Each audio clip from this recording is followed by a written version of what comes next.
Buenas noches con todos, ¿cómo están? ¿Cómo está Doc? Hola, buenas noches. ¿Qué tal? Tardes acá. Tardes todavía por acá. Listo. Bueno, buenas noches con todos. Me presento, yo soy la doctora Roxana Peralta, soy técnico desarrollista para INVAP de la línea Animales de Compañía. Quiero darles la bienvenida a todos, gracias por acompañarnos, no solo desde distintas ciudades del Ecuador, sino también de distintos países. Para INVAP y Catálisis, pues es un gusto contar con su presencia, seguir generando estos espacios de actualización científica, de educación continua, de refuerzo técnico, que son parte fundamental y es parte de nuestro compromiso con los médicos veterinarios. Sabemos en este caso que la cardiología pues es clave en la práctica clínica diaria y por eso pues hoy tenemos esta charla que sabemos que va a ser de gran valor para todos nosotros, ¿no?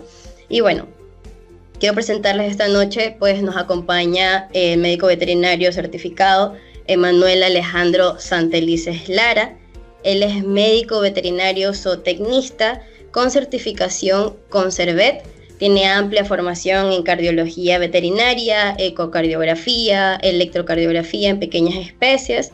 Actualmente él es director y responsable del área de cardiología del Centro de Veterinario en Especialidades FranVet y colabora con diferentes centros veterinarios del Estado de México.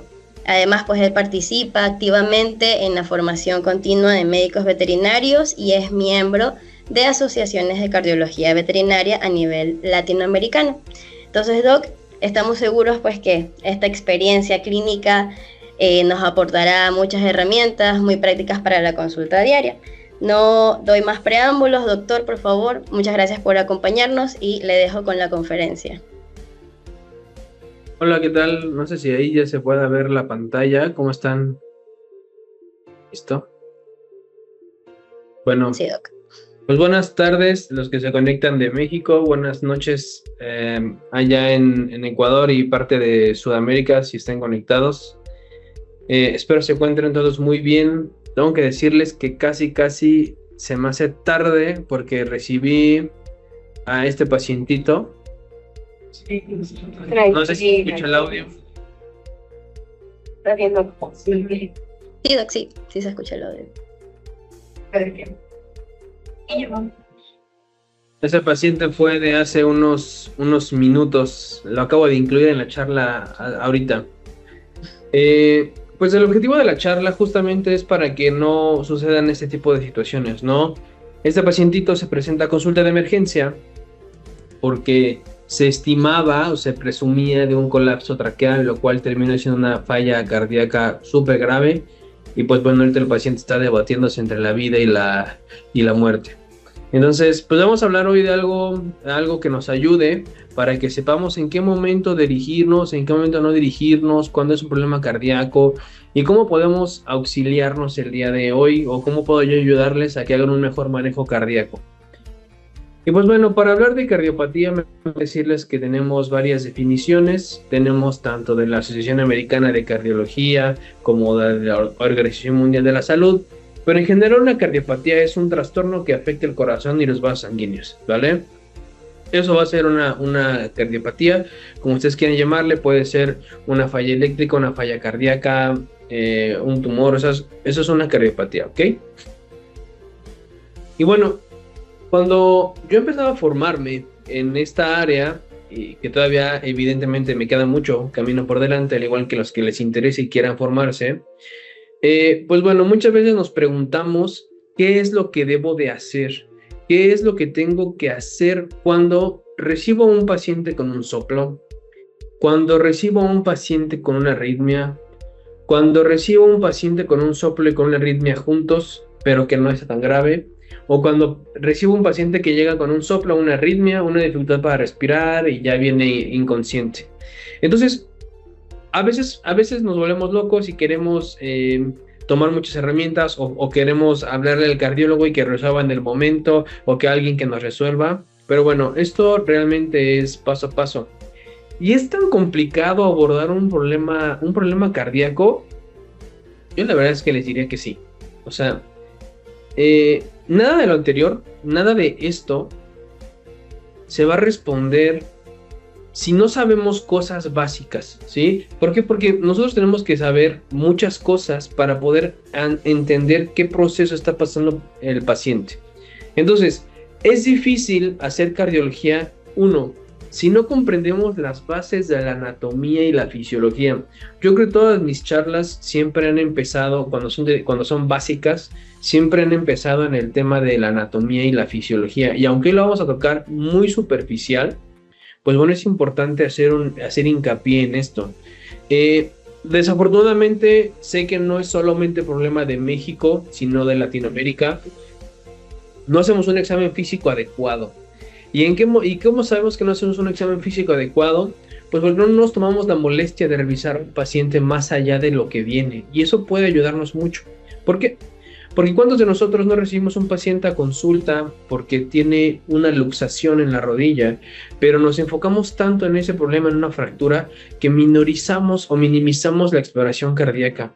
Es increíble, aquí en el centro veterinario, aquí en mi clínica, como protocolo, al igual que en muchas otras, sé que es parte del protocolo escuchar al paciente, inclusive aunque venga a vacuna. Entonces, si el paciente llega a vacunación por, no sé, una de parvovirus o una múltiple, o la vacuna antirrábica o una triple felina, no nos tenemos que olvidar que las bases de todo siempre van a ser el examen físico.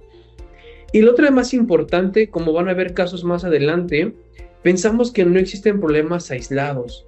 Hay que entender que no estamos revisando a un paciente solamente con una falla cardíaca. Es un paciente, la mayoría de las veces de edad avanzada, que tiene muchas comorbilidades, y el hecho de tener comorbilidades hace que la falla se pueda poner más grave o no se pueda poner más grave, o tenga complicaciones metabólicas pues relevantes para el tratamiento.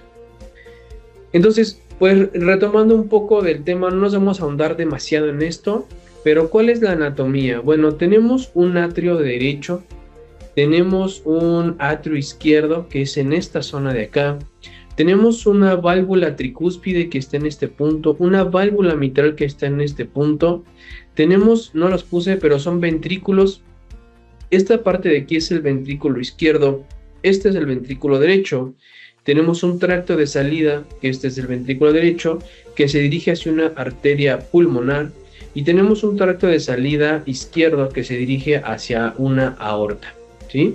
Entonces, en este punto tenemos que saber cuál es la función sanguínea. ¿Por qué? Porque si no entendemos, tal vez no vayamos a poder comprender conceptos posteriores. Y si yo me pongo a ser estricto en la circulación, bueno, esto es inteligencia artificial, la imagen, así que solo lo ejemplificamos con las flechitas. Recuerden que la sangre va a llegar de las venas cavas al atrio derecho. Va a pasar por esta válvula que es la tricúspide y se va a alojar en el ventrículo derecho. Posteriormente va a salir por el tracto de salida del ventrículo derecho, se va a dirigir hacia la arteria pulmonar que tiene una rama y una rama derecha, una rama izquierda. Se va a oxigenar, hace el intercambio, regresamos al atrio izquierdo donde se aloja la sangre proveniente de las venas pulmonares, pasando por la válvula mitral que está en esta zona y se va a alojar la sangre en el ventrículo izquierdo. Posteriormente va a ser eyectada hacia el tracto de salida del ventrículo izquierdo y va a salir hacia la aorta. Todas esas palabritas que de repente vemos en los ecocardiogramas que no sabemos, por ejemplo, TSVI, tracto de salida del ventrículo izquierdo, TSVD, tracto de salida del ventrículo derecho. Si nosotros decimos, por ejemplo, dice SIV, septo interventricular, que es la pared entre ventrículo y ventrículo, PLVI, pared libre del ventrículo izquierdo, PLVD, pared libre del ventrículo derecho. Y esas son las terminaciones que se van viendo en los ecocardiogramas, que muchas veces decimos a qué te estás refiriendo, ¿sí? Y bueno, de la aorta se distribuye hacia todo el cuerpo, ¿ok? También debemos comprender que no solamente está habiendo una actividad mecánica, y no menos importante, de hecho es lo más importante, la actividad eléctrica. La actividad eléctrica es el motor que está generando. Yo siempre cuando entro a consulta con algún paciente o explico a un médico, yo trato de explicarle siempre tanto a los tutores como a los médicos a los que les brindo el servicio por igual, porque pues yo debo de estar seguro que mi explicación queda clara. Entonces siempre explico que el corazón es como un carro, ¿sí? El corazón tiene una parte eléctrica y una parte mecánica, que no necesariamente, aunque falle la parte mecánica, las válvulas, va a haber una falla eléctrica, pero regularmente cuando hay una falla eléctrica complicada, tenemos fallas mecánicas. Entonces, en la parte eléctrica tenemos el nodo atrioventricular, tenemos vías de comunicación y tenemos el nodo atrioventricular, el nodo atrial, el nodo sinusal, vías de comunicación, el nodo atrioventricular, tenemos una red, unas de His, una red de Purkinje, y tenemos por aquí muchas comunicaciones que, bueno, no vamos a detallar en esto, pero hay muchas comunicaciones eléctricas que van penetrando en la pared y eso hace que el impulso eléctrico vaya difundiendo. Y entonces pues todo se mezcla. Viene el impulso eléctrico del nodo atrial, del nodo sinusal, llega al nodo atrioventricular, atraviesa el haz de His para derivar en la rama derecha, rama izquierda y posteriormente dar la contracción en la red de Purkinje que estimula a las células cardíacas.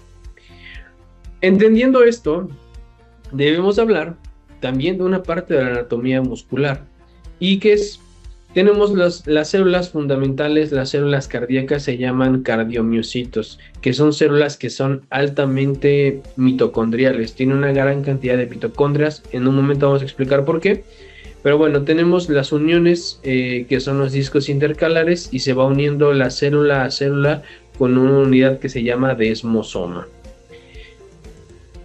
¿De qué me sirve entender esto? Pues bueno, que las células van a tener un intercambio grande entre electrones, entre moléculas, va a tener transportadores, va a tener canales, va a tener iones, calcio, sodio, potasio, cloro, que van a hacer que se desencadene una actividad eléctrica. Y particularmente quien se lleva las palmas en este momento va a ser el calcio. No es el único, pero es de los más importantes. ¿Por qué? Porque el calcio nos va a ayudar a la contracción y a la relajación entre la actina y la miosina a manera rápida. Pues bueno, el calcio va a depositarse, va a liberarse del retículo y va a entrar en contacto con las cabezas de la actina y entonces se va a desencadenar la actividad eléctrica, la actividad contráctil del corazón. Esa es la manera sencilla para que entendamos de dónde viene la actividad y por qué se va a producir un impulso eléctrico. Parte importante de hacer una valoración cardíaca, pues también es saber auscultar y en dónde tengo que auscultar.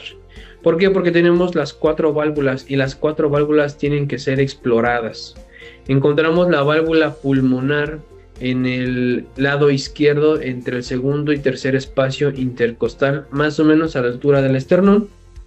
La válvula aórtica también se va a ubicar en el lado izquierdo entre el segundo y el cuarto espacio intercostal sobre la unión costocondral. La válvula mitral, que la encontramos del lado izquierdo entre el quinto y sexto espacio intercostal sobre la unión costocondral. Y la válvula tricúspide, que la vamos a encontrar del lado derecho entre el tercer y quinto espacio intercostal sobre la unión costocondral. ¿Y eso de qué me sirve? Pues bueno, me sirve porque yo voy identificando cada sonido de válvula. Si han recibido pacientes con soplos, se han dado cuenta que hay soplos que son muy grandes y que donde tú pongas el estetoscopio vas a escuchar ese soplo. Pero hay soplos que llegan a ser tan permisivos que el hecho de mover 3 centímetros, 2 centímetros el estetoscopio va a permitir escuchar una válvula que falla y una válvula que no. Cuando yo tengo a esos pacientes es cuando yo recomiendo que practiquen. Si escucho un soplo de baja o de moderada intensidad, pues bueno, muevan el estetoscopio a las diferentes posiciones valvulares y se van a dar cuenta que sí se escuchan las válvulas. Van a escuchar el soplo alejado porque está en otro foco, pero principalmente se van a enfocar en las otras regiones que se escucha el latido de la válvula sin una regurgitación. Y en el gato pues tenemos el mismo esquema, bueno, similar. La válvula aórtica se va a encontrar en el lado izquierdo, en el segundo y tercer espacio intercostal, entre el primer tercio y la mitad del tórax. La válvula pulmonar, pues bueno, esto se va a hacer su ubicación ligeramente ventral a la válvula aórtica. Y la válvula mitral va a ser en el izquierdo, sexto espacio intercostal, más o menos a la altura del esternón. La válvula tricuspidea en el lado derecho, cuarto y quinto espacio intercostal a nivel de la aorta.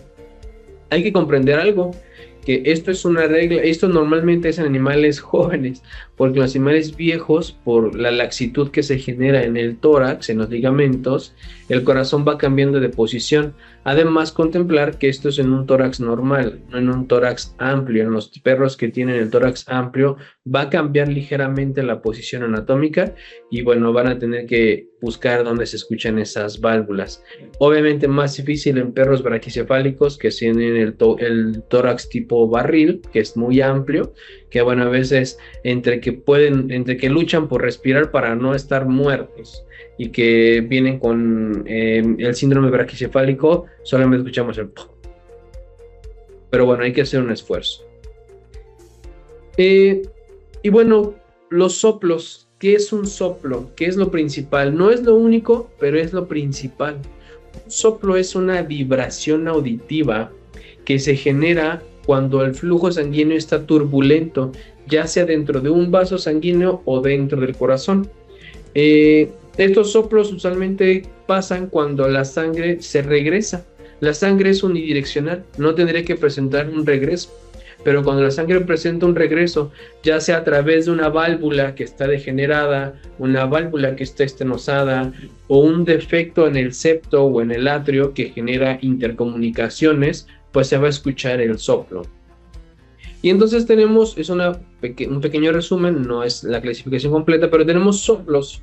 Un soplo sistólico es aquel que ocurre cuando se contrae el ventrículo. ¿Por qué? Porque la contracción ventricular es el momento de la sístole. Tenemos el soplo diastólico, que ocurre cuando hay una relajación ventricular. Cuando el ventrículo va regresando a su volumen, es cuando viene la diástole. Y tenemos otro tipo de soplos aquí. Y los soplos continuos que se escuchan tanto en sístole como en diástole. Entonces, si yo les digo que durante una sístole se exprime el corazón, la sangre se va expulsando. Y por eso los soplos son distintos. No es lo mismo que escuchemos un pum, pum, pum, pum, que un pum, pum, pum, pum, o que un. Y eso me va hablando de la ubicación en donde voy teniendo las fallas. Y los soplos tienen una intensidad, ¿sí? Vamos a manejarlos del 1 al 6, donde el 1 es un soplo suavecito, difícil de escuchar, difícil de auscultar, que básicamente tienes que tener un oído biónico o un estetoscopio electrónico. Tenemos un soplo 2/6 que es débil, pero se encuentra después de un momento de auscultar, mientras no te interfieran los ruidos respiratorios. El soplo 3/6, la mayoría de los pacientes llegan en este punto cuando son fáciles de escuchar y no es tan grave. Bueno, en esta zona que estoy yo, el soplo 4/6, que ya es un poco más alto, no produce frémito, o sea que cuando tú tocas el tórax, sientes ese pequeño reflujo que sientes a través de tus dedos. El soplo de 5/6 ya es asociado a un frémito precordial. Básicamente escuchas el soplo fuerte, tocas con tus yemas de los dedos la base del tórax y vas a sentir como si te estuvieran succionando con la. Y el sexto es tan intenso que lo escuchas en todos lados, en casi cualquier punto, tanto del hemitórax derecho como en el hemitórax izquierdo, en la parte dorsal. Y pues si pegas el oído al tórax, también vas a escucharlo. Incluso aunque no lo pegues, puede ser que te acerques un poco y vas a escuchar el soplo.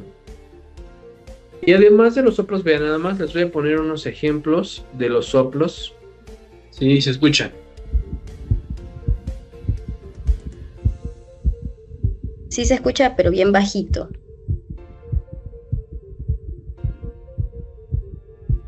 Ya no hay más volumen. Sí, sí se escucha, Doc. Podemos seguir. Vale. A ver, aquí escuchar este.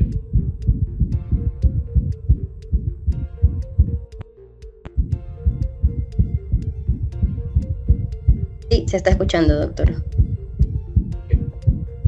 Bueno, nos quedamos en los soplos. Ya le dimos más tiempo a la gente que llegara. Ahora, este.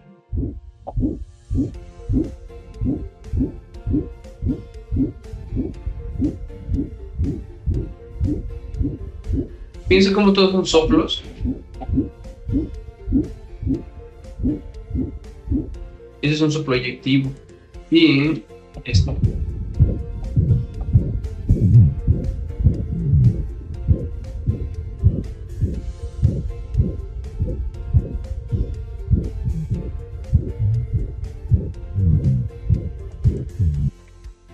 Bueno, también hay que hablar de las arritmias. La arritmia o también disritmia es cualquier alteración en el ritmo cardíaco normal. Y aquí tengo que hacer una aclaración porque yo no sé si hay más médicos que se dedican a hacer cardiología en este grupo, pero es muy común que recibimos pacientes a consulta por una arritmia. Y hay que definir.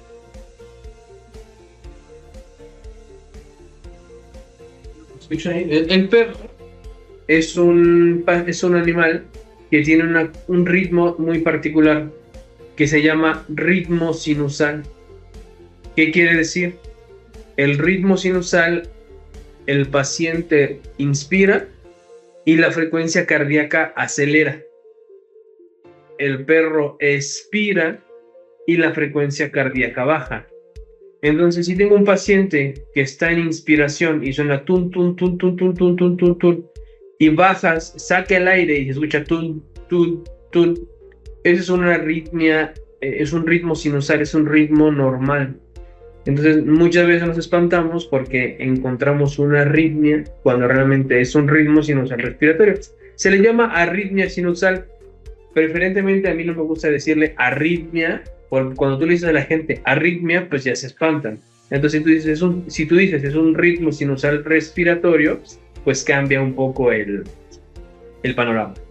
Y bueno, tenemos diferentes ritmos. Por ejemplo, vamos a escuchar este de aquí.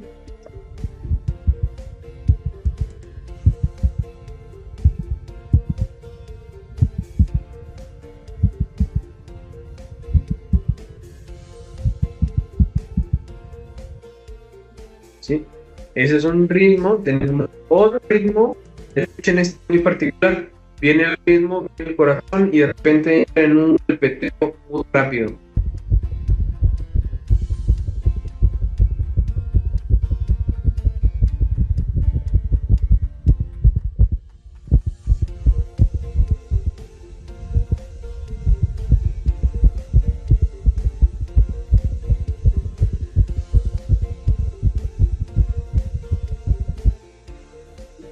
Por ejemplo, acá también.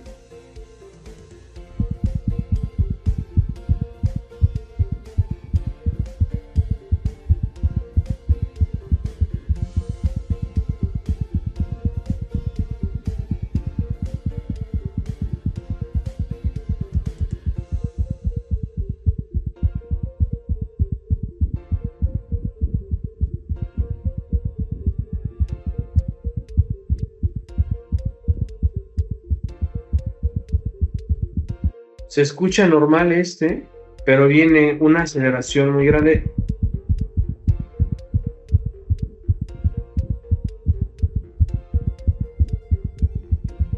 Y ahí acelera. Y se queda un buen rato acelerado. Y que es un gatito.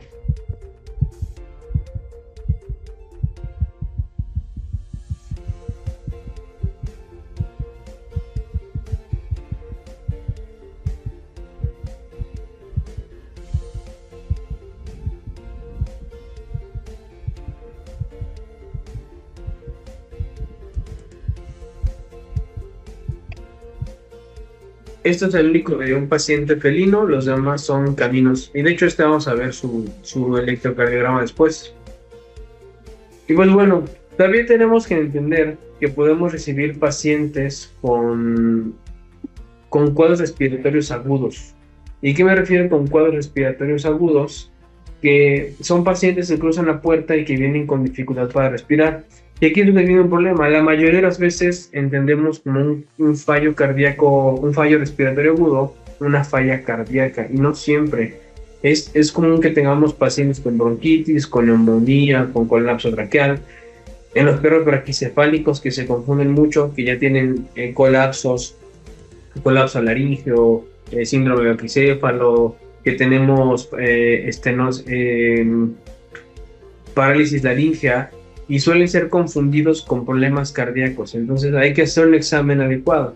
Y al rato les voy a mostrar un algoritmo que puede servirles para entender si el paciente sí se dirige a cardiología o no se dirige a cardiología. ¿Qué voy a pensar? Que no es lo mismo, no voy a tener la misma predisposición en hembras que en machos para ciertas enfermedades. Entonces todo se tiene que calcular aquí. No voy a pensar en una enfermedad degenerativa en un animal joven, pero es difícil que piense en una enfermedad hereditaria en un animal de edad pues avanzada. No es muy complicado. Yo he tenido perros chihuahueños, en este caso hembras con ducto arterioso persistente, que tienen 10 años, 12 años, y bueno, compensaron y su falla no necesitó o no ameritó algún tipo de manejo quirúrgico. Pero pues si yo entiendo que es un perro de raza grande, cachorro, pues tal vez un Golden Retriever, iría pensando cierto tipo de enfermedades que vamos a ver más adelante. Y pues bueno, entender que no es lo mismo adquirido, que adquirido es con el paso del tiempo, ¿sí? Congénito, que va a presentar la configuración genética y va a requerir un estímulo para que lo presente, y hereditario, que es lo que ya nace con esa configuración y la puede presentar. Los congénitos, pues bueno, son defectos como en la conformación de válvulas, la formación de septos, etcétera. Y bueno, cada raza tendrá una particularidad genética que haga que se presenten las enfermedades. Y si hacemos una pequeña división, pues bueno, encontramos que enfermedades adquiridas pudieran ser enfermedad mixomatosa valvular, cardiomiopatía dilatada, que entra en otra clasificación también, cardiomiopatía restrictiva en gatitos, y enfermedades neoplásicas.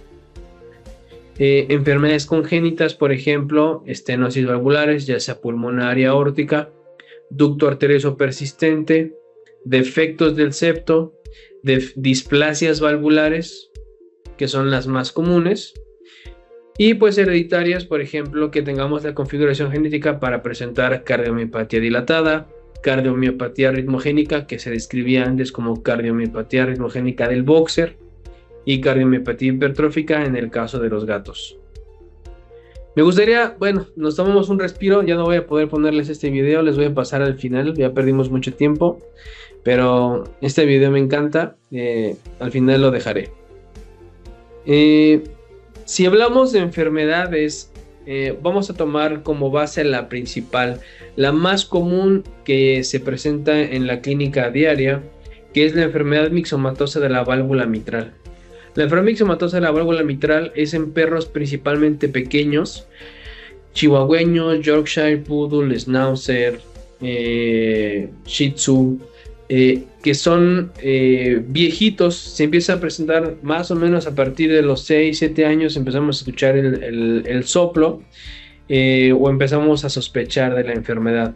Mi recomendación es, si tengo un paciente con estas características, aunque no tenga signos clínicos, que cumpla 7-8 años, que se vaya a una valoración ecocardiográfica para ver que no tengamos la predisposición a esta enfermedad. Los signos principales pues suelen ser asintomáticas dependiendo del estado clínico en que se encuentre. Puede ser una etapa preclínica que va a durar mucho tiempo y no va a necesitar medicación y tampoco va a mostrar signos clínicos. Y en etapas avanzadas, cuando ya se desarrolla la insuficiencia cardíaca congestiva, pues respiran rápido, pueden presentar edema que les lleva a un tos, dificultad respiratoria, desmayos, se agitan rápido, pierden peso de forma muy rápida, y en las noches son pacientes que están muy inquietos. Normalmente, como hallazgo en examen general, son pacientes donde están taquipneicos, disneicos, que tienen un esfuerzo inspiratorio aumentado y las mucosas pueden llegar a tornarse cianóticas. Y en casos muy avanzados, van a detectar que son pacientes muy, muy, muy delgados. En el examen cardiovascular, lo más común es encontrar un soplo.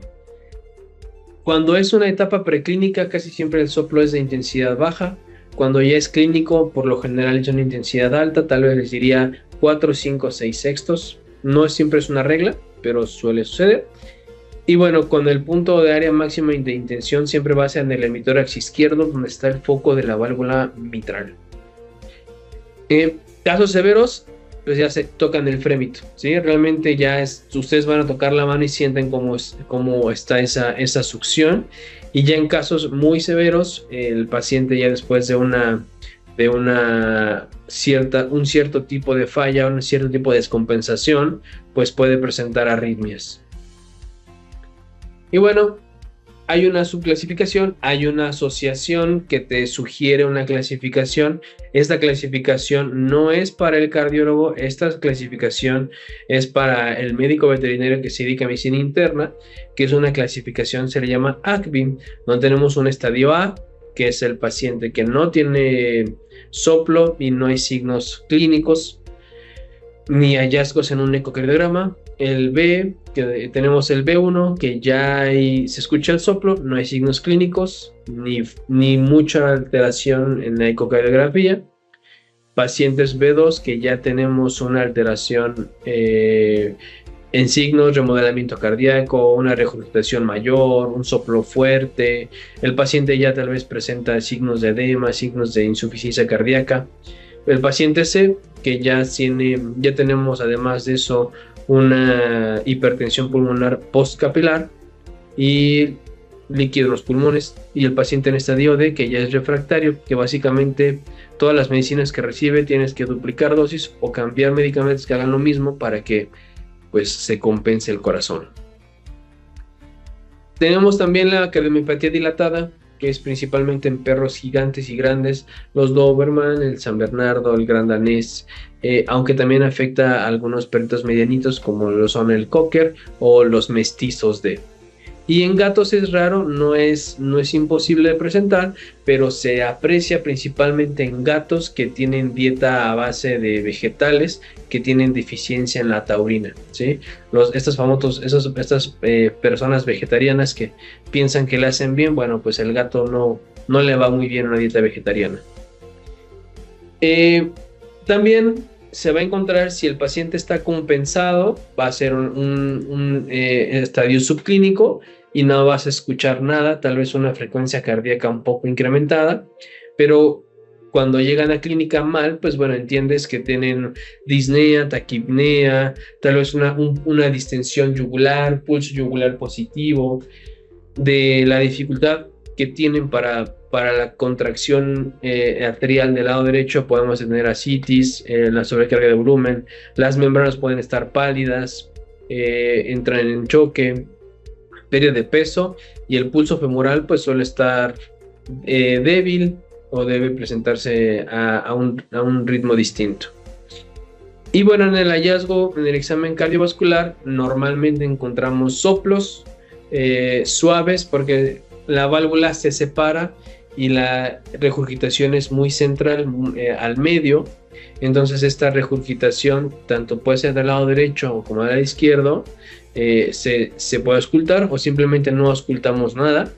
Y se puede llegar a encontrar un ritmo que se llama un S3, un sonido 3, que es un ritmo de galopa que viene después es un S1, S2 y un S3, después de la relajación.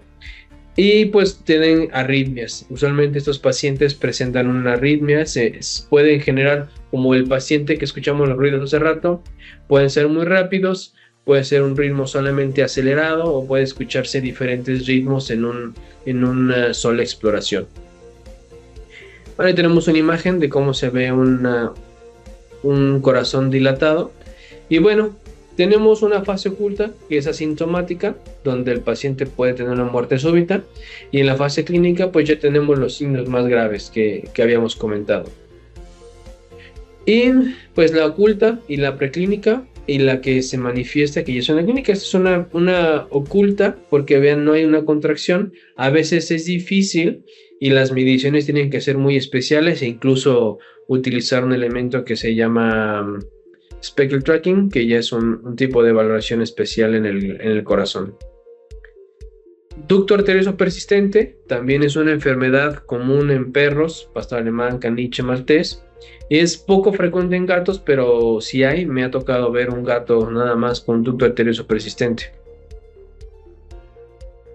Los signos principales, bueno, el ducto arterioso persistente, ¿qué es?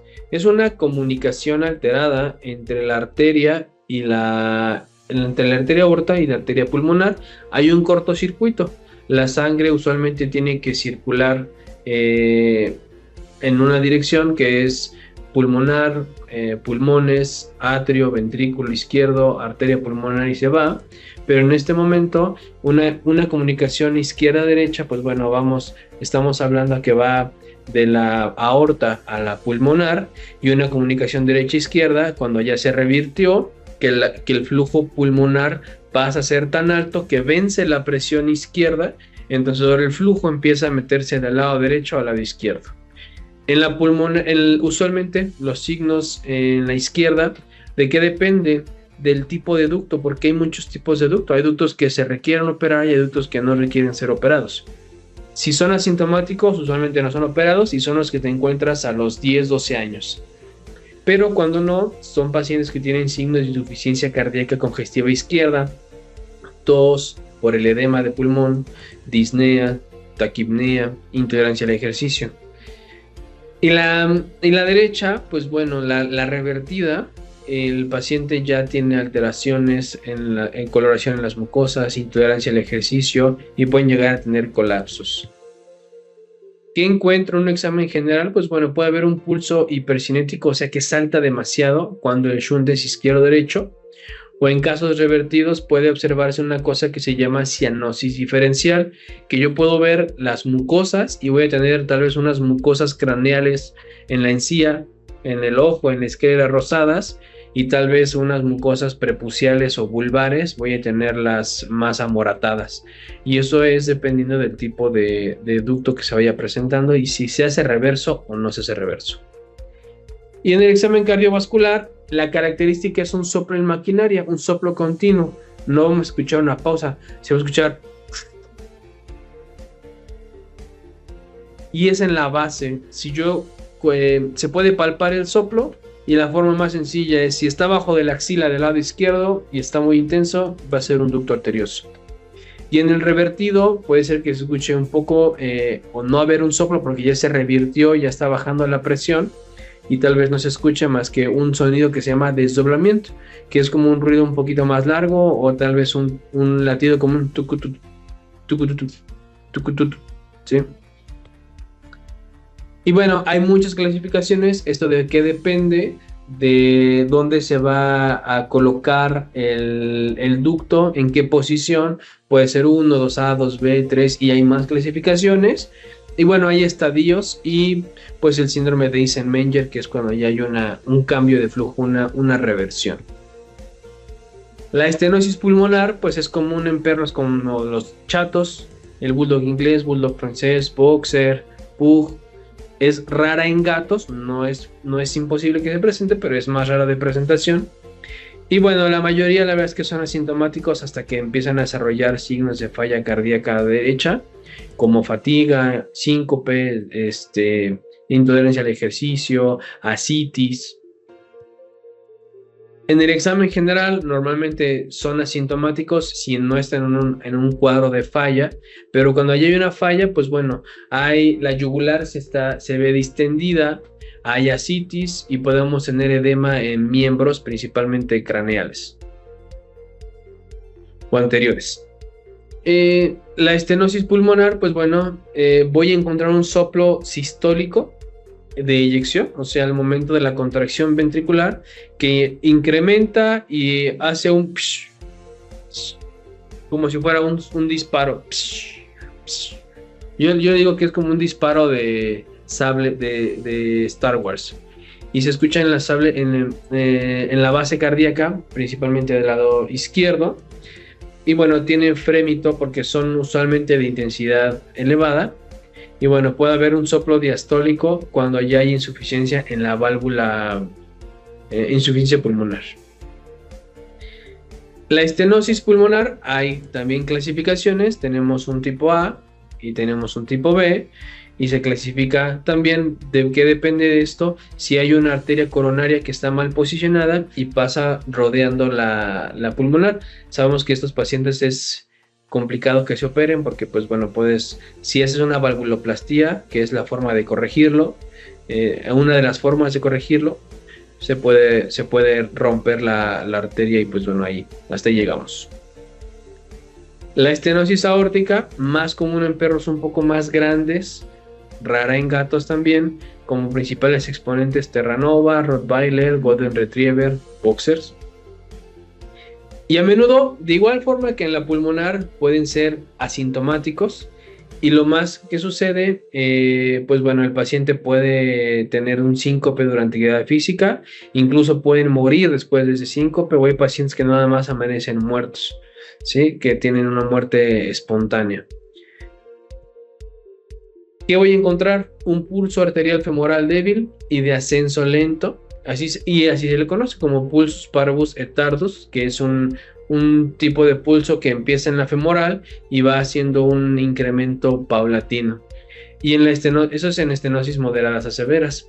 Podemos tener mucosas pálidas y el tiempo de llenado, pues bueno, va retardado con el ejercicio. Encontramos un soplo sistólico igual de eyección, pero ahora estamos en la base cardíaca izquierda.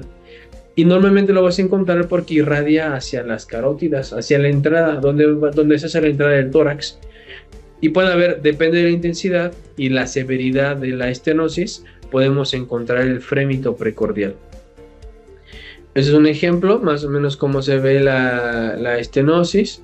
Y pues bueno, también hay clasificaciones en base a la conformación de las válvulas, si está antes de la aorta, antes de la válvula, después de la válvula, y pues también tenemos grados en base a ¿qué? En base a la presión. No es necesario mencionarlos ahora, porque no vamos a hablar específicamente de una falla, pero bueno, sepan que hay grados en base a los gradientes de presión que se van formando.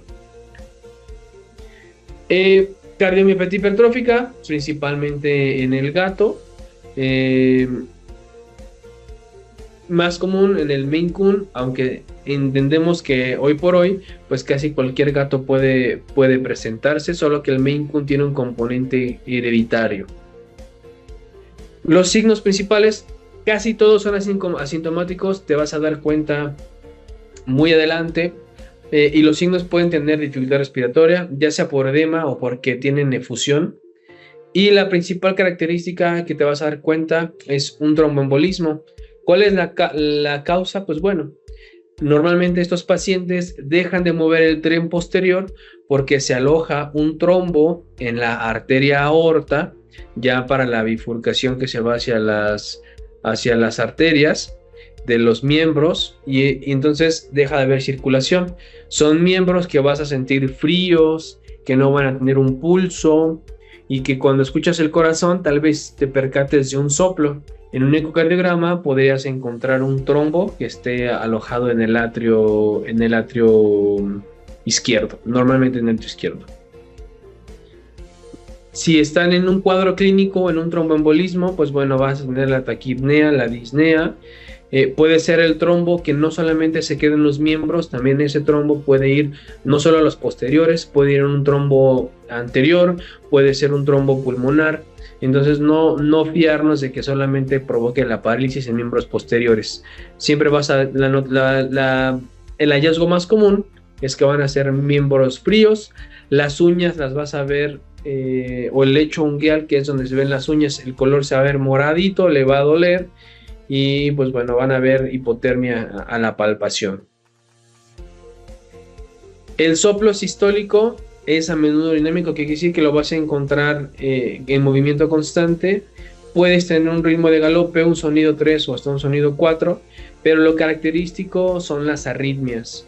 Y muchos gatos no presentan, la verdad es que no te das cuenta hasta que ya llegan muy graves, Incluso lo único que vas a notar es que vas a tener una frecuencia cardíaca elevada y vas a pensar, bueno, tal vez es normal.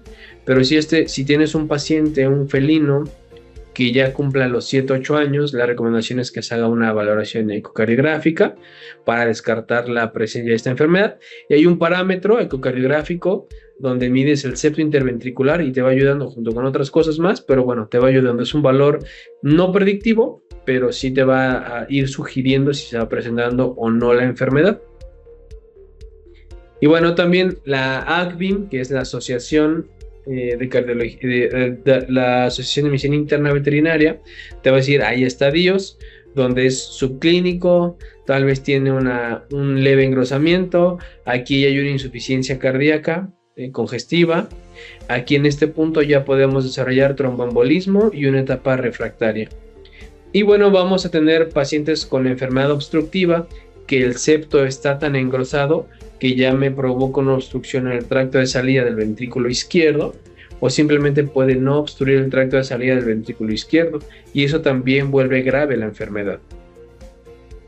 La cardiomiopatía restrictiva, aquí la bibliografía dice que es la segunda más común. Yo tengo que decirles que hoy por hoy, yo creo que por cada 5 cardiomiopatías restrictivas tengo una hipertrófica. Entonces para mí es la más común, es la que yo que tengo al mes cerca de 3 gatos o 4 gatos con este tipo de enfermedad. Y bueno, es súper común. Estas son adquiridas, ¿qué quiere decir? Que hay algo que lo está desencadenando. Cuando tenemos algún tipo de cardiomiopatía, pues bueno, no hay que dejar de pensar en enfermedades virales. Los principales signos, esos ya te llegan usualmente más complicados. Son pacientes que tienen disnea o taquipnea aguda, ya sea por edema o por efusión. No se quieren mover, usualmente no se desplazan mucho. Pueden tener también trombos en las arterias, en los brazos, en las piernas, pero a menudo no hay signo hasta que ya el paciente está muy descompensado. ¿Cómo lo vas a ver en un ecocardiograma? Bueno, en la ecocardiografía vas a ver un movimiento muy repetitivo, como si estuviera trabado el corazón si se haya quedado en un solo movimiento. Podemos ver la distensión, hepatomegalia, ascitis y los signos de tromboembolismo. Y en un hallazgo, creo que no puse imágenes, en un hallazgo, pues bueno, también podemos tener ritmo de galope, arritmias, soplos suaves, y auscultación puede ser normal. Aquí puede haber o no puede haber soplos, y los sonidos cardíacos, si hay efusión pleural o colecta en el pericardio, pues bueno, se van a escuchar ruidos aislados. Y vean cómo se ve, cómo el corazón late.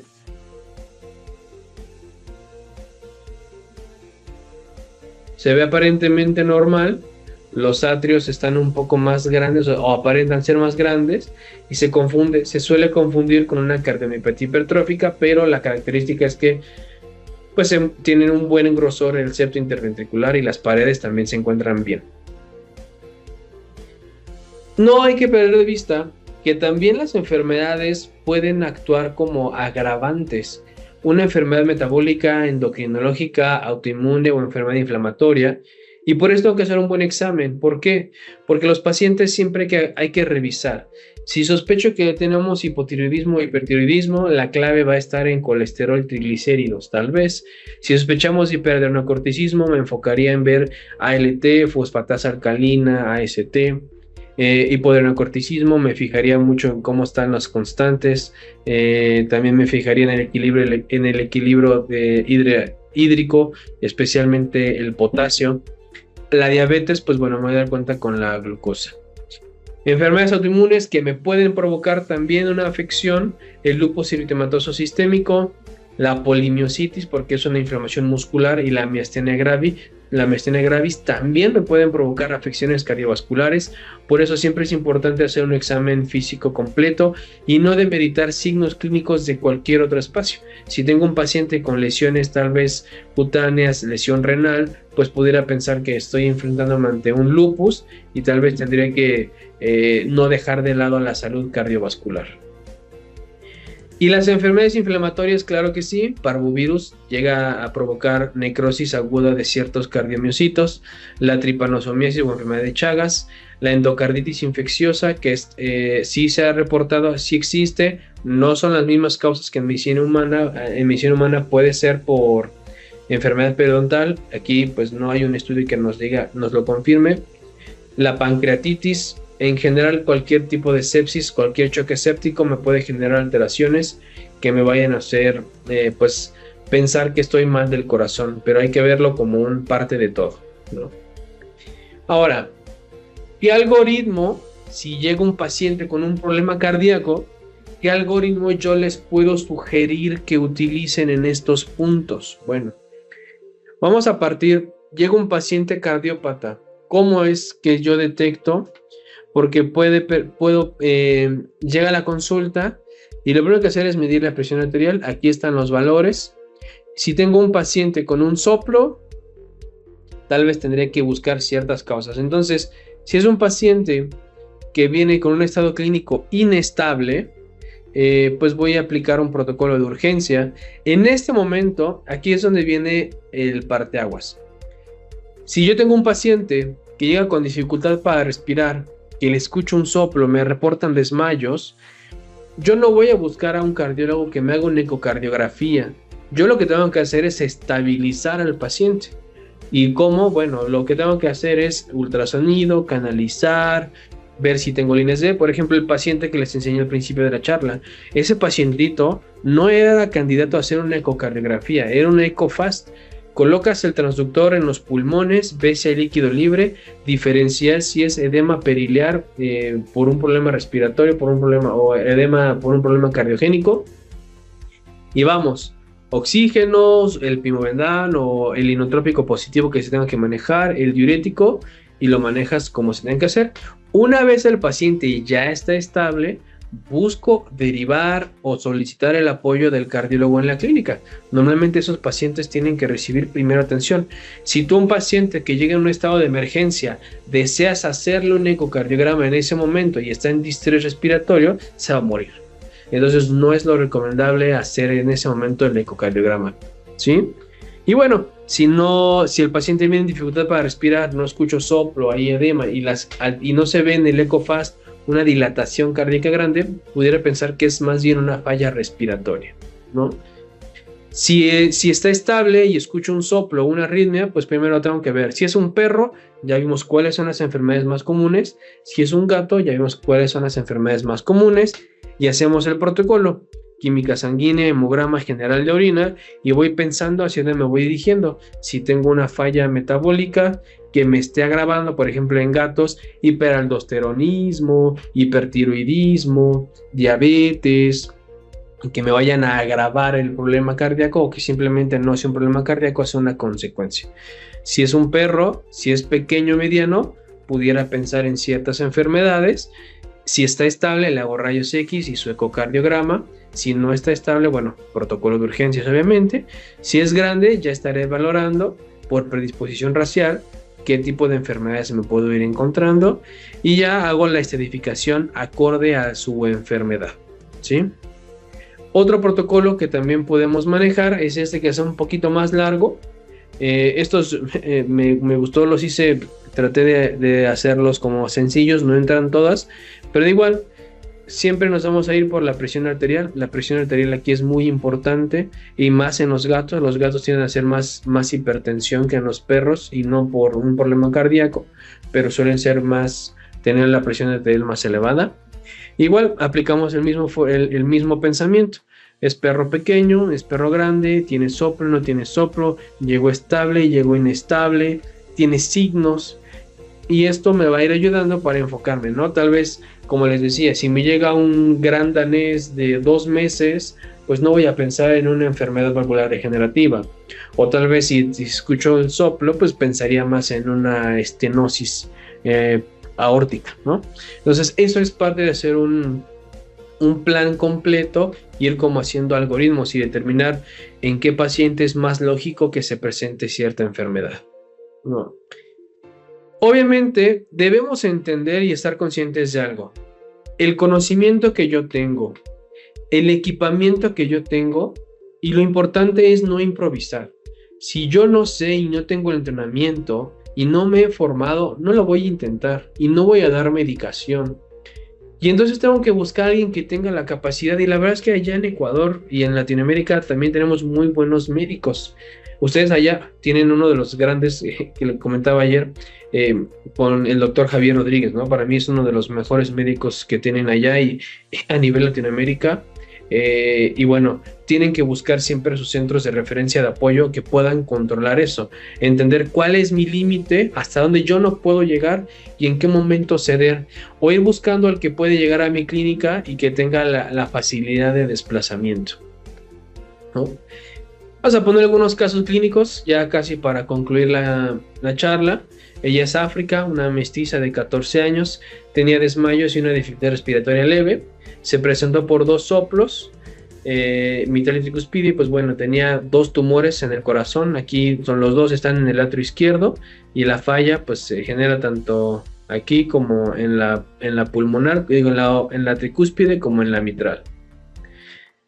En este electrocardiograma vemos algunas alteraciones. Estos dos se llaman complejos ventriculares prematuros. Es un ritmo de escape, es un ritmo que el corazón, es una arritmia, vaya, el corazón lo va generando. Y aquí se ven mejor, ¿no? Las 2 masas que tenemos en el atrio. Bueno, como no había más que hacer, Pimobendan, esto fue de inicio, ¿no? Pimobendan, Cardioli, que es el producto que yo utilizo casi siempre para todas mis terapias, va Cardioli. También de la línea de catálisis trabajamos un producto, me gusta mucho un producto que se llama Coxin, que es para pacientes con cáncer. Y en este caso, esta chaparrita tenía síndrome de Cushing, tenía hipotiroidismo, y el hipotiroidismo le estaba generando hipertensión. Entonces, pues yo hoy por hoy, mi opción terapéutica para manejar la hipertensión es el telmisartán.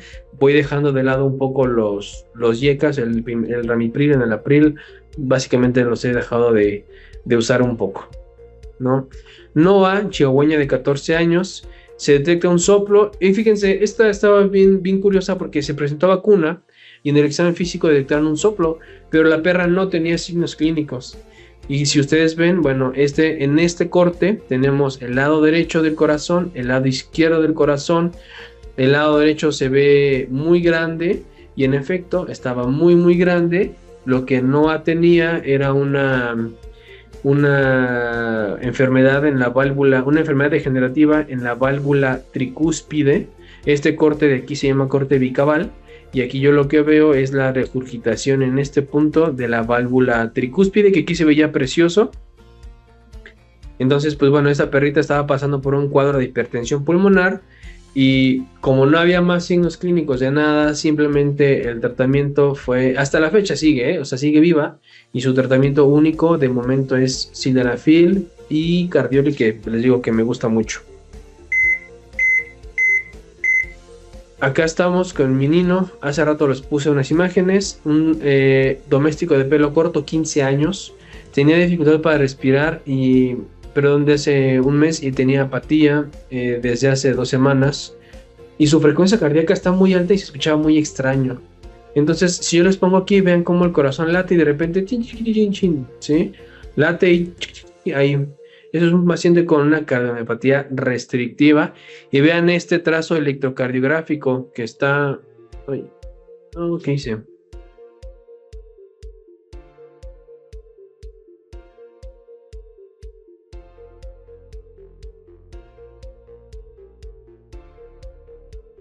A ver. Vean esto. Ahí viene una arritmia muy peculiar. Y vean, ahí entra en una taquicardia ventricular, se le llama. Sale y vuelve a entrar en otra taquicardia. Entonces, estos movimientos que se ven así extraños, como en piquitos aquí, es este movimiento repetitivo al que ahí entra. Bueno, el paciente hasta la fecha sigue vivo. Es un paciente sí de leucemia positivo. Su cuadro es positivo por leucemia. Él está tomando telmisartán porque es un paciente renal, atenolol, y es sí de leucemia positivo, más su Cardioli. Otro caso, este está súper interesante. Son casos que me gustan mucho recibir. Es un husky siberiano de 6 años. La historia es que tiene mucha dificultad para respirar, tiene problemas respiratorios crónicos, se enferma muy seguido, y aparentemente tenía siempre gastritis. Pues bueno, al momento de revisarlo, paciente de muy difícil manejo, y se escuchaban los estridores. Un estridor es un ruido respiratorio característico de vías superiores. Encontramos el distrito respiratorio, los estridores, y aquí hay algo que llama la atención. Fíjense cómo la tráquea viene por aquí abajo. O sea, la tráquea usualmente tendría que llegar a este punto, pero la tráquea viene por aquí abajo. Eso no es normal y tenemos un patrón broncoalveolar. ¿Qué pensamos? Pues bueno, en ese momento yo no pude hacer el examen cardiológico porque el paciente lo intentaba posicionar y se tornaba cianótico. Entonces hicimos una ecografía pues en estación. Vean aquí de igual forma el patrón broncoalveolar intersticial y la tráquea viene aquí desviada hacia una curva. Coloco el transductor en el pecho y empiezo a ver, veía de este lado líneas B, que es edema de pulmón, pero en este punto veo contenido, pues es el esófago. Este paciente tenía megaesófago. Entonces, ¿qué pasaba? Que lo que no eran vómitos, eran regurgitaciones. Y realmente lo que este perro tenía era neumonía por aspiración. Y eso fue hace poquito, yo creo que fue de diciembre del año pasado, del 25. Vean aquí cómo se ve la tráquea desplazada. Aquí también tenemos todo esto que está aquí, pareciera pulmón, pero realmente todo esto es el esófago. Aquí viene la tráquea que se desplazó hacia abajo. Y bueno, si le tomamos los rayos X, pues aquí está, vean nada más el esófago como está agrandado en este momento. Y llegó. No es persistencia de arco aórtico porque hubiera quedado el medio de contraste en este punto. Simplemente es un megaesófago idiopático. Lo vamos a dejar como idiopático. No fui yo el médico tratante, fui solamente médico de apoyo.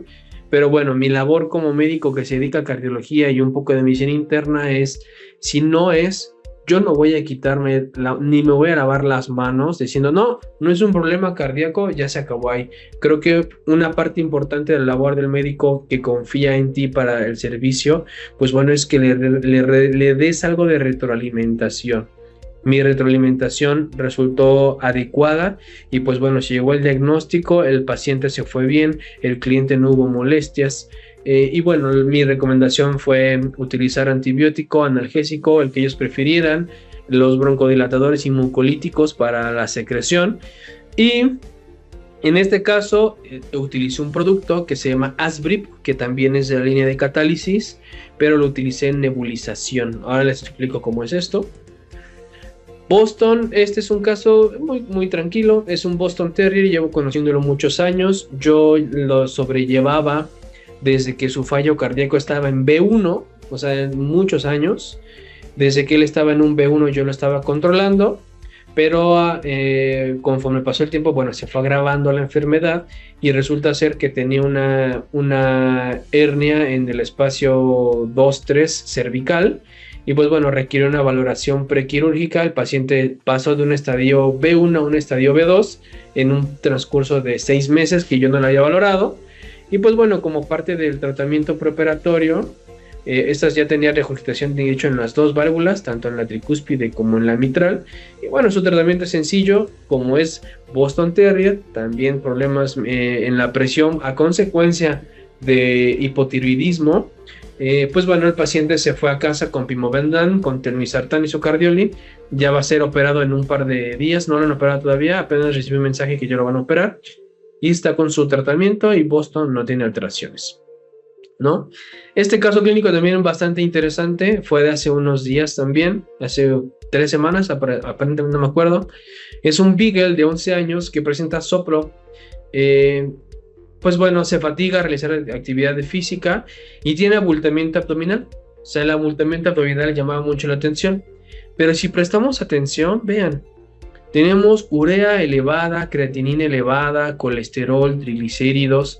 Y aquí lo más importante, vean la fosfatasa alcalina, la amilasa, vean todo esto. Entonces este es un cuadro muy característico porque este era un paciente que además de presentar, por ejemplo aquí está, es un paciente que no suprimió dexametasona de buena forma. Entonces pues su cortisol no salió bien, por lo tanto es un paciente con hiperadrenocorticismo, además tiene falla renal, como aquí lo vemos. No me mandaron estudios, pero seguramente habrá que cotejar con la densidad urinaria, la relación proteína-creatinina en orina, que es bastante importante de realizar, y pues la valoración por parte de medicina interna, ¿sí? Es un paciente que tenía, no puse el ecocardiograma, pero es un paciente que tenía enfermedad mixomatosa de la válvula mitral y tricuspidea. No tenía hipertensión pulmonar, entonces su tratamiento simplemente fue con Pimobendan, y hasta que no me entregan resultados y se valorara de nuevo la hipertensión. No me gustó, no la trato con antihipertensivos porque usualmente cuando encuentras la falla metabólica y das el tratamiento se corrige. Entonces yo estoy esperando a que con el medicamento que va a ser indicado para controlar el cortisol, que en este caso aquí en México se llama Betoril, que es el Trilostane, me voy a esperar que empiece el tratamiento un mes, se valora presión arterial junto con la UPC. Les digo, yo particularmente ya no utilizo el enalapril, ramipril y los IECAS. Entonces, como normalmente son pacientes que tienen la relación proteína-creatinina un poco alteradas, pues me inclino más hacia el uso de telmisartán, que son tipo 2, ARA2. Y bueno, cuando no es cardíaco, ¿qué herramientas utilizo? Para hacer las nebulizaciones, que cuesta $10 más o menos, lo pides $10 al público, yo lo pido en Temu o en Alibaba, que son nebulizadores. Aquí funcionan con pilas o los conectas a la corriente, colocas la solución aquí, la solución al suero fisiológico. Y a mí personalmente en problemas respiratorios me encanta hacer nebulizaciones dependiendo de la afección, ya sea con bromuro de hipatropio, salbutamol, y pues me gusta mucho utilizar el Asbrip en aerosol en la nebulización. Cuando son pacientes que tienen bronquitis, por ejemplo, pues prefiero el uso de las cámaras aéreas, que también las pido en mercado, en la compra china. Y bueno, para los pacientes que tienen neoplasias, que tienen cáncer pues en el corazón o en tórax, acompaño siempre mi terapia, que es Cardioli junto con Ocoxin, ¿no?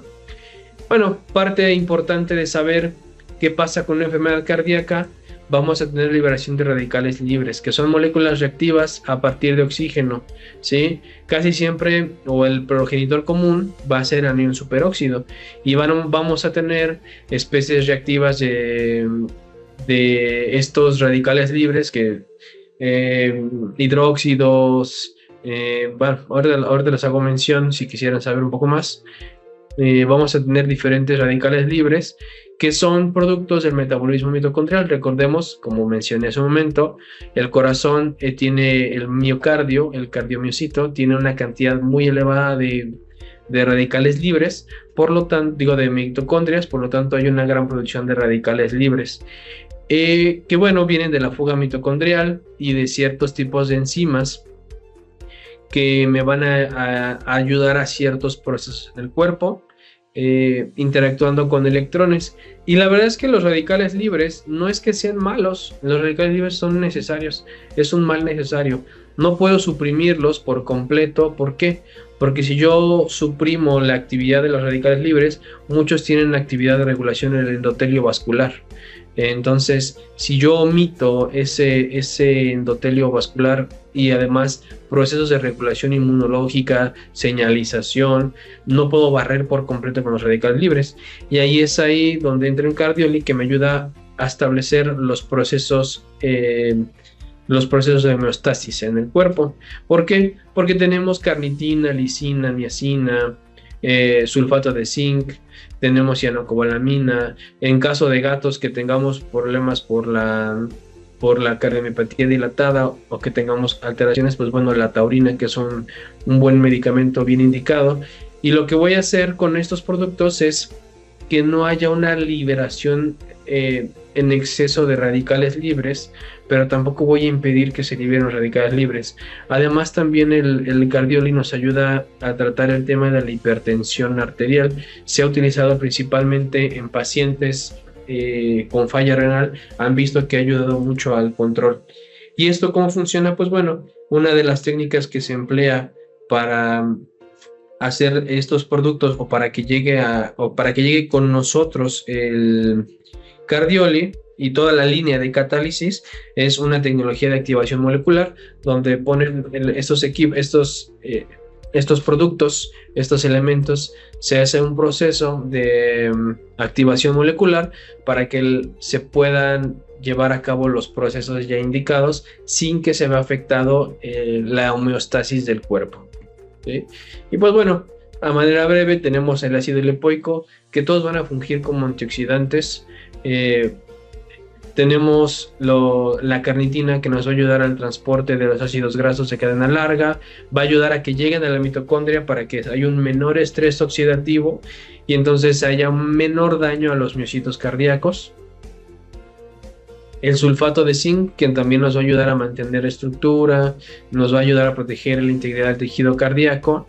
Y el extracto de arándano, que también nos ayuda a controlar la fosforilación oxidativa dentro de la mitocondria y nos ayuda a la estabilización, ¿sí? Específicamente en que, por ejemplo, en procesos de cardiotoxicidad. ¿Cuándo sería cardiotoxicidad? Cuando tengo un paciente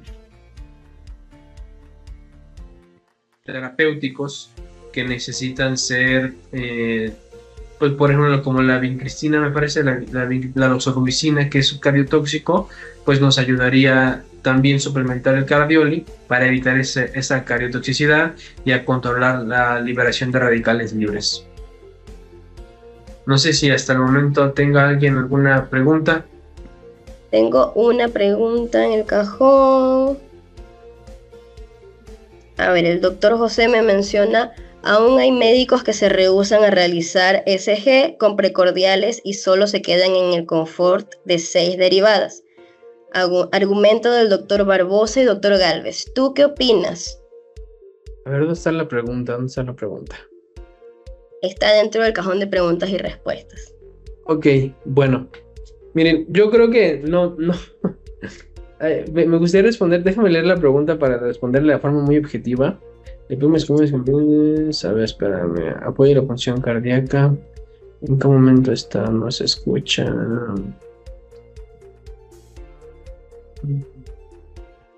Déjame encontrarla otra vez. Bueno, no la encuentro porque. ¿Me la podrías decir, por favor, otra vez? Sí. El doctor José menciona: aún hay médicos que se rehúsan a realizar SG con precordiales y solo se quedan en el confort de 6 derivadas. ¿Tú qué opinas? Ok. Bueno. Realmente utilizar todas las precordiales es adecuado. De hecho, es lo que tendríamos que hacer. Me ha tocado gente que prefiere no hacerlo. Yo hoy por hoy tengo que decirles, yo tengo mi electro de 6 derivadas y sí encargué mi SG de 12 derivadas. El tema es que pues se quedó de que llegó de China para acá porque lo pedí por allá. Se quedó en algún punto y no sé dónde se quedó, pero mi intención es seguir haciéndolo. Ahora, la mayoría de las veces te dicen que el electrocardiograma de 12 derivadas no sirve, y la verdad es que sí sirve. Hay un doctor, creo que no se conectó y no sé si esté conectado, pero aquí en México es el doctor Rubén Moreno Cordero, que yo admiro mucho, y él es un defensor de la electrocardiografía de 12 derivadas junto con el doctor Roberto Santilli en Europa, y tiene mucha utilidad porque no solamente me ayuda para entender ciertos tipos de arritmias, sino me ayuda a entender cambios en presiones. Entonces hay ciertos tipos de precordiales que vas a encontrar incluso cuando van a empezar a elevarse los niveles. En el caso, por ejemplo, por la desembocadura donde se coloca ese electrodo explorador, pues vas a tener alteraciones en el incremento de la onda, en la precordial B1, B2. Entonces, sí, para mí es muy importante utilizarlo y yo creo que es algo que en algún punto nos va a alcanzar a todos, solamente que si de por sí entender electrocardiografía a veces es un poco difícil, entenderle a 12 derivadas y colocarlo es complicado. ¿Por qué? Porque además no es lo mismo que tú coloques los 4 cables que son en cada miembro y a lo mejor, por ejemplo, mi equipo que tiene para una sexta lo coloca en cualquier zona precordial que yo busque examinar, a que coloques las otras 6 precordiales que ocupan bastante espacio. Y luego en un perro pequeño, digo, no es imposible, pero que no estén tocándose entre electrodos es complicado. Pero creo que es una buena observación y sí tendremos que utilizar más derivadas.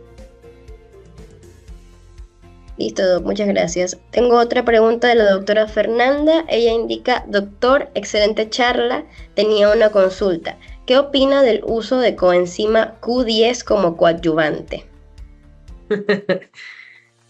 Es bueno, o sea, la realidad es que la coenzima Q10 va a funcionar porque también tiene propiedades antioxidantes.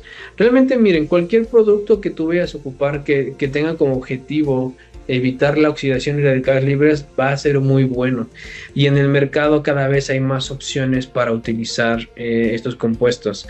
¿Utilizaría el Q10? Claro que sí. Hay productos que vienen con el Q10 y otros elementos más, o simplemente el Q10 de forma aislada. Yo prefiero utilizar el Q10 de forma aislada junto con otro tratamiento. Sí, o sea, yo preferiría a lo mejor utilizar Cardioli y utilizar el Q10 administrado solamente en Q10 para no, pues no tener más medicinas. Ahora también depende de la comodidad tuya. Si hay productos que tengan Q10 ya, manéjalo, pero digo, yo prefiero el Q10 aparte.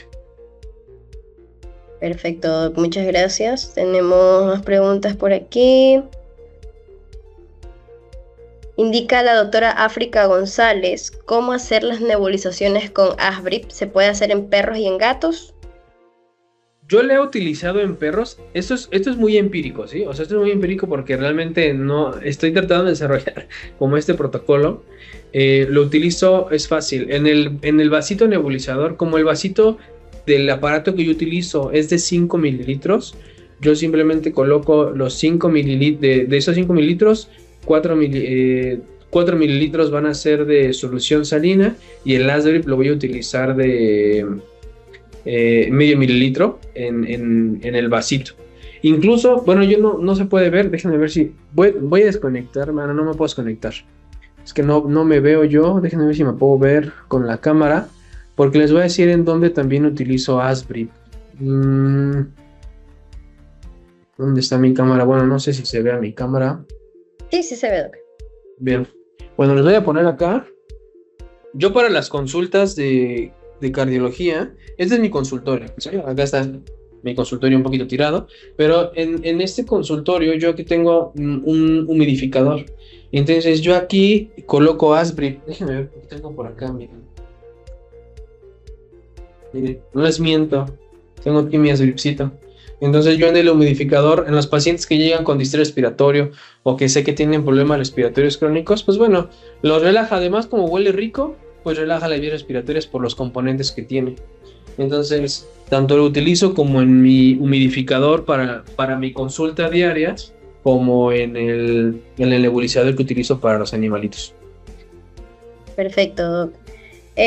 Indica el doctor Julio Acosta, ¿el medicamento de catálisis para corazón se usa durante toda la enfermedad cardíaca? No. Particularmente a mí me gusta utilizarlo cuando ya empiezo medicación. O sea, si yo ya estoy dando tratamiento al paciente y ya empieza en un estadio de enfermedad grave, yo prefiero ya iniciarlo todo el tiempo, aunque él te dice que puedes utilizarlo por 30 días, que es la indicación que tiene el producto, yo prefiero utilizarlo pues ya de por vida. La verdad es que es un suplemento alimenticio, no vas a sobredosificarlo. Si lo utilizas en la indicación que te dice, no vas a tener problema. No lo utilizo en estadios iniciales, porque realmente pues vamos a tener, si está compensado, si no hay disfunción sistólica, si no hay disfunción diastólica, si no hay un remodelamiento cardíaco pues severo, la verdad es que prefiero contenerme a usarlo ya cuando tengo ciertas alteraciones o cuando ya empiezo las medicinas.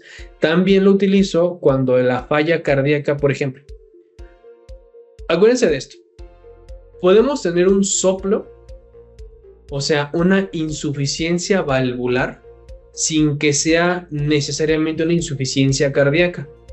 O sea, puede haber una insuficiencia valvular sin que me genere insuficiencia cardíaca congestiva. No es lo mismo.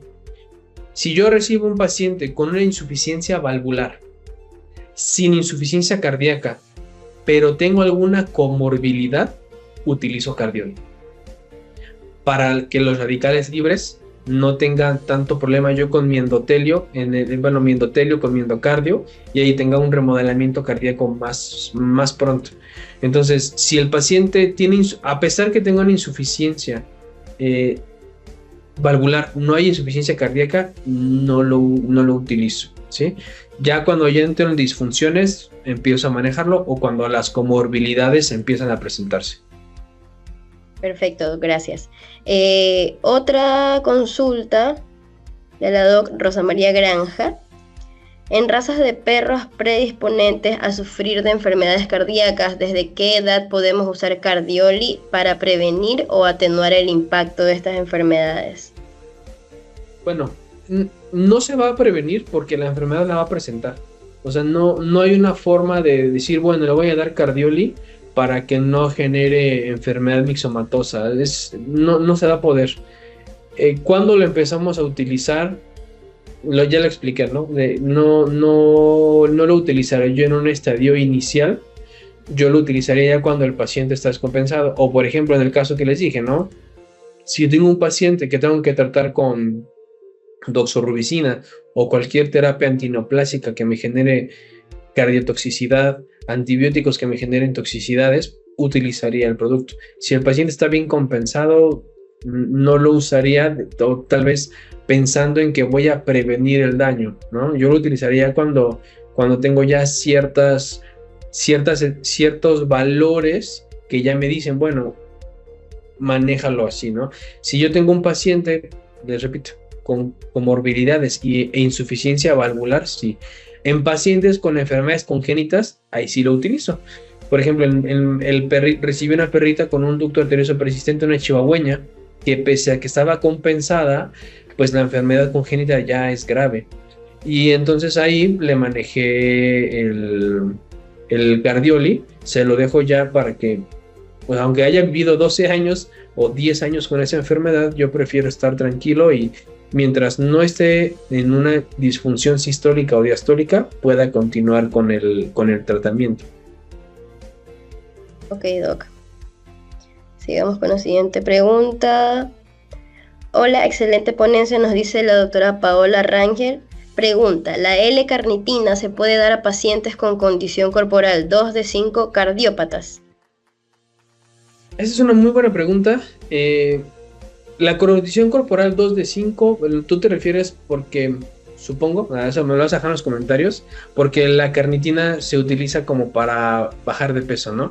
En este caso sí lo podemos utilizar porque lo estamos manejando no como una concentración para el ciclo, para la beta oxidación, o sea, para la movilización de grasas. Lo estamos utilizando para que la beta oxidación sea un poco más eficiente y no tengamos esa cantidad de radicales libres. Entonces no hay problema porque tu función va a ser como para protección, no para disminución de peso ni movilización de grasas. Para eso también Catálisis, en algún momento les voy a dar una plática, tiene un producto que es para disminución de peso y la concentración de la carnitina es distinta. Listo, gracias. Ronnie Mazapanta nos pregunta, buenas noches doctor, ¿cuál es la justificación clínica para administrar Cardioli a un paciente con miocardiopatía dilatada, considerando que se trata de una enfermedad crónica progresiva? Pues bueno, como ya les comentaba, la consideración clínica, acuérdense que hay dos, hablando de cardiopatía dilatada, puede ser en estadio subclínico y en estadio clínico, ¿sí? Si es estadio clínico, ya lo utilizaría. ¿Desde qué punto? Pues si ya es clínico es porque ya tenemos signos de insuficiencia o de disfunción. Si es subclínico, pues también valdría la pena utilizar el Cardioli como un protector cardíaco, porque al final de cuentas, en el estadio subclínico va a llegar un punto en el cual va a evolucionar. Digo, particularmente, repito, yo me mantengo en lo que les digo, hasta que yo encuentro disfunción sistólica, diastólica o alguna alteración, por ejemplo, en las troponinas, yo utilizo para medir en los pacientes dilatados, siempre me gusta valorar las troponinas. Si también ya empiezo a encontrar troponinas elevadas, pues bueno, ya utilizaré el cardioli. Si está en una etapa subclínica y mis valores, mi troponina o la ProBNP, lo que yo utilice en caso de que sea una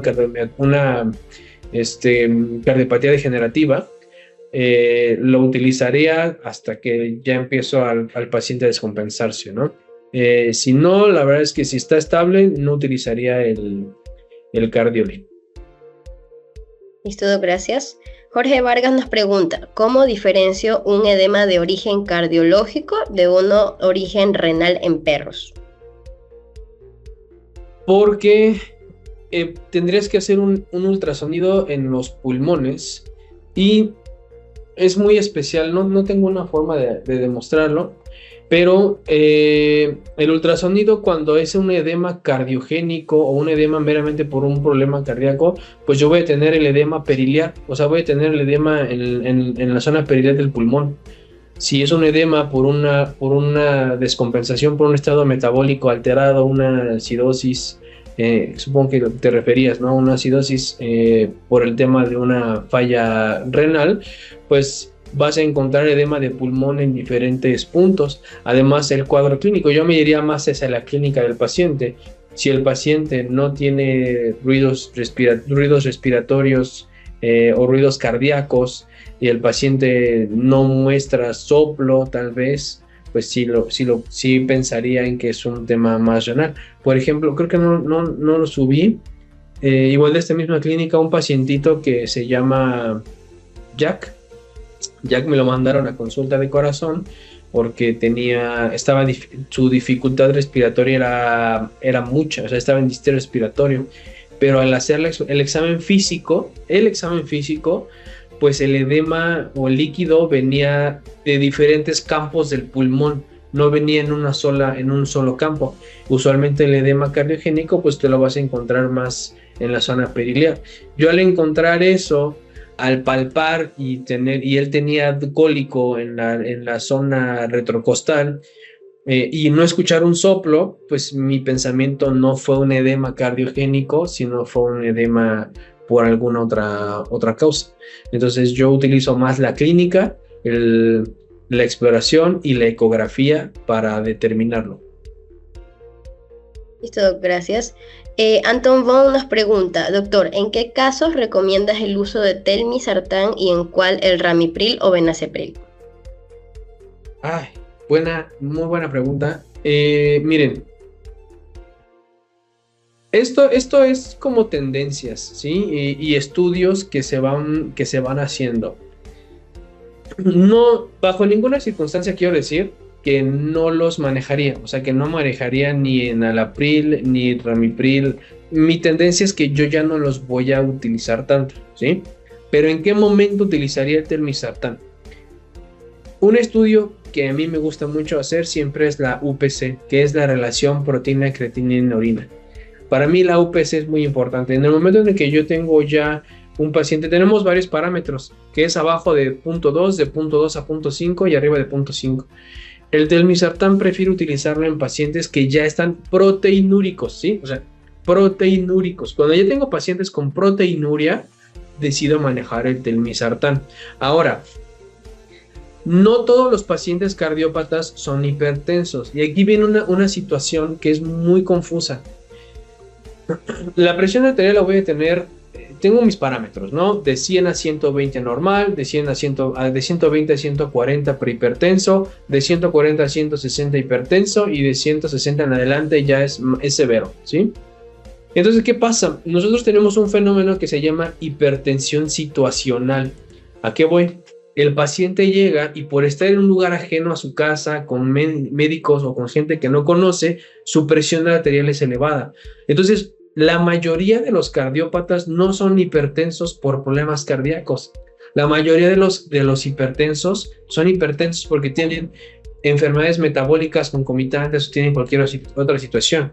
Entonces, mi recomendación sería, antes de pensar en darle algún medicamento, por ejemplo, como Pimobendan, sí lo ocuparía. Si tú me dijeras, oye, tengo un paciente en síndrome cardiorrenal, vamos a suponer que tengo un paciente en síndrome cardiorrenal, o sea, que tenga urea y creatinina elevadas, la densidad urinaria está alterada y tengo hipertensión arterial y no está proteinúrico, yo preferiría manejar IECAS, tal vez me iría más por el enalapril, ¿no? Si está en una crisis en una crisis hipertensiva, tal vez de momento para bajarlo rápido utilizaría amlodipino. Pero si el paciente no está proteinúrico, tal vez me iría hacia los IECAS. Si está proteinúrico, me dirijo más hacia el telmisartán. Entonces, esa sería mi toma de decisiones. Digo, si quieres preguntar más, pregúntame, es un tema muy interesante. Listo, Doc. El doctor David Guerra nos pregunta, ¿Cardioli se puede usar en pacientes con cardiomegalia por falla valvular y con insuficiencia renal? Sí. De hecho, lo que comentaba hace rato, la cardiomegalia es un mecanismo compensatorio, ¿sí? ¿Por qué va a haber cardiomegalia? Porque depende del tipo de falla. Nosotros tenemos un mecanismo, una ley que es la ley de Frank-Starling, que te habla sobre la dilatación y la contracción del corazón y la fuerza con la que se va haciendo. A medida que el corazón se va descompensando, la ley de Frank-Starling va cambiando y el corazón va a crecer y remodelarse. Entonces tú no estás... el remodelamiento es la dilatación que vas teniendo y la alteración del endotelio. ¿Te va a ayudar? Sí, claro que sí, para el tema del remodelamiento. ¿Y me podrías repetir la pregunta? Bueno, la última parte de la pregunta. Sí. No sé si... sí, se puede usar en pacientes con cardiomegalia por falla valvular y con insuficiencia renal. Ok, y con el tema de la insuficiencia renal, la falla renal, acuérdense que la falla renal, una de las características es que, bueno, se divide. Tenemos la lesión renal aguda y la enfermedad renal crónica. Tal vez aquí habría que especificar en qué punto, pero bueno, si estamos hablando concretamente de un síndrome cardiorrenal donde ya ya estadifiqué el paciente y está hipertenso, sí me sirve, porque de hecho el extracto de arándano que tiene el Cardioli se está buscando como objetivo para tratar la hipertensión arterial. Entonces yo lo utilizaría más como para la falla renal y buscarlo en compensatorio del método antihipertensivo, sin dejar de lado utilizar los antihipertensivos indicados para la falla que presenta en el momento. Carla Pérez nos pregunta, ¿en qué estadio de la cardiopatía ha observado mayor beneficio clínico al incorporar soporte de Cardioli como coadyuvante? De cardiopatía, supongo que se refiere a cualquier grado de cardiopatía, no sé. Consulta en qué estadio de la cardiopatía usted ha observado más beneficios. Lo que les comento, ¿no? Para mí, yo utilizo el Cardioli cuando ya tengo pacientes con insuficiencia o que ya tengo signos de remodelamiento. O sea, en el momento en que yo tengo un paciente con un remodelado cardíaco, ya empiezo a utilizar el Cardioli. No lo utilizo, por ejemplo, si le escucho un soplo y es un estadio B1, en el caso de enfermedad, o sea, vamos a hablar de mitral degenerativa. Si es un paciente en estadio A, no utilizo Cardioli.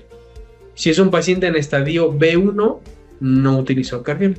Si es un paciente en estadio B2 que ya voy a empezar con Pimobendan, ya utilizo el Cardioli. No sé si eso te referías, doctora. Listo, doc. Lisbeth nos consulta, buenas noches doc, una consulta, si ya llevo dando un tratamiento terapéutico con antihipertensivos, con inotrópicos, etc., adicionar Cardioli, ¿me podría ayudar a disminuir el requerimiento en dosis de los otros fármacos? No, para nada. El Cardioli simplemente es un suplemento alimenticio, es un suplemento para evitar la liberación en exceso de radicales libres, pero no va a hacer que disminuyan mis dosis terapéuticas de cualquier producto. Listo. Carlos Agila nos consulta, ¿existen interacciones con otros fármacos que se utilizan tradicionalmente en enfermedades cardíacas o efectos secundarios? Pues hasta el momento la ficha técnica no ha dicho nada, salvo lo mismo que sería la hipersensibilidad hacia los productos con los cuales está desarrollado, ¿no? Que en este caso me parece que puede ser los saborizantes, que es saborizante de hígado, tal vez, pero una interacción medicamentosa no, porque realmente no tenemos un tema. Si acaso pudiera pensar a lo mejor en un producto que se dedique, que tenga que ver con el metabolismo del potasio, algún cardioprotector, tal vez es lo que te refieras, a lo mejor espironolactona, eplerenona, pero de momento no hay nada reportado. Y bueno, falta estudios además para poder saberlo. Listo. Gracias, Doc. La doctora África González nos comenta cuál es la dosis de telmisartán en perros y gatos, si se utiliza, y en cualquier patología cardíaca con signología se puede entonces prescribir cardioli. Sí, al punto, ¿no? Yo utilizo cuando ya tengo signos de disfunción sistólica diastólica, de remodelamiento cardíaco. La dosis, ahora le digo, me parece que es de 0.5 a 1 miligramo por kilo. Pero tengo no me sé todas las dosis de memoria porque son muchísimas, pero ahora te la digo. 1 miligramo por kilogramo al día en perros y en gatos. Listo, gracias. Fernando nos consulta, ¿ha tenido algún caso de un paciente con cardiomiopatía dilatada que haya estado relacionada con una dieta libre de granos? En gatos. Sí, en gatos es común.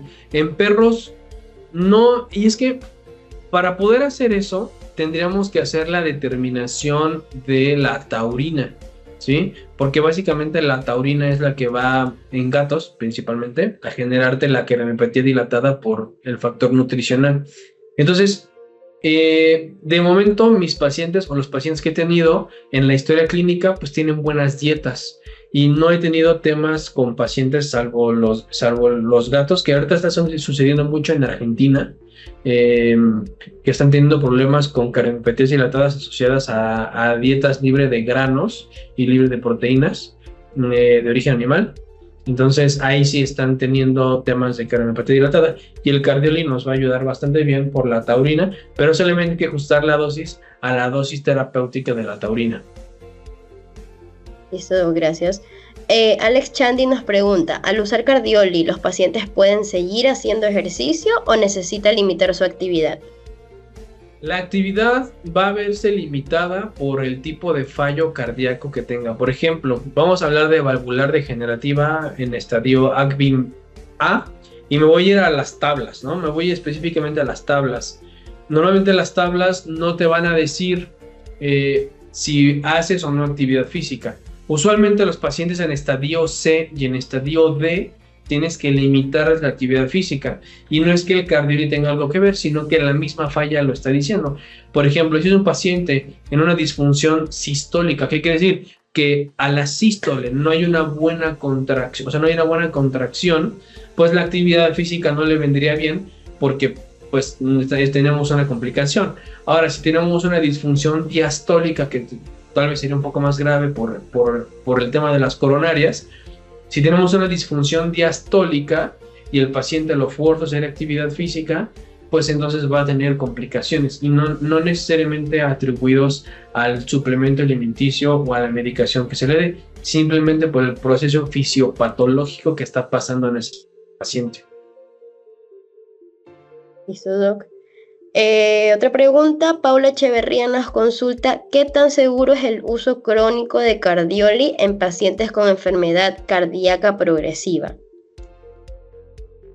Todos mis pacientes que se han muerto con cardioli y pues no es que haya una seguridad porque repito, no hay una sobredosificación.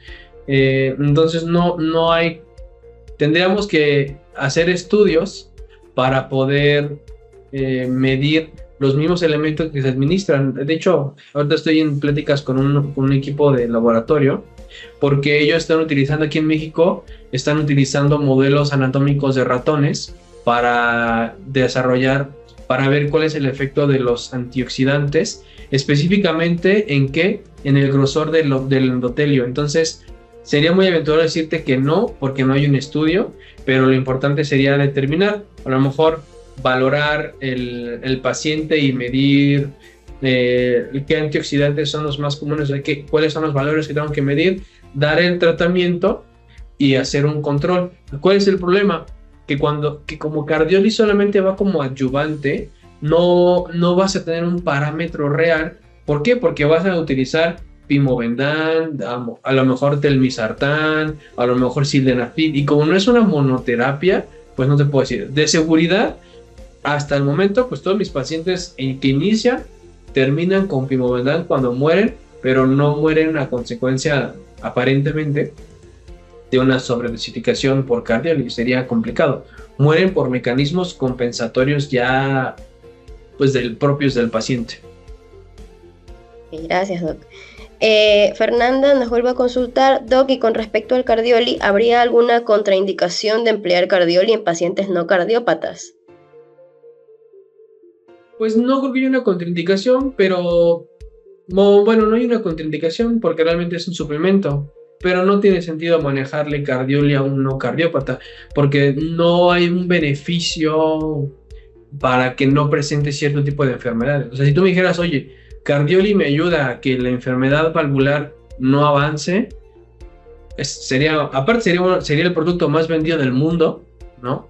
Pero no realmente no lo utilizaría en un paciente que no esté enfermo del corazón. No me va a traer beneficios, pero tampoco me va a ayudar. O sea, no le va a hacer mal, pero tampoco me va a ayudar en nada, salvo que sea un problema renal. En los problemas renales sí me puede ayudar. Ok, perfecto, gracias, Doc. Y nos consultan, Doc, con respecto a las nebulizaciones en un paciente que presente distrés respiratorio por cardiopatía, si es que no puede recibir atención inmediata, ¿nebulizarlo podría ayudar? No, las nebulizaciones las utilizo específicamente en pacientes con problemas respiratorios. Ojo, hay un protocolo, no lo tengo a la mano, pero hay un protocolo de nebulización con furosemida. Ese sí se puede utilizar. Luego no tengo el archivo a la mano, y les mentiría sobre dosis, pero tendría que revisarlo porque la furosemida sí se puede utilizar de forma en nebulización y ayuda a los pacientes en fallo cardíaco. Pero si es un paciente con una falla cardíaca, pues darle nebulizaciones no, porque vamos a suponer, le vamos a dar el bromuro de hipatropio con el salbutamol.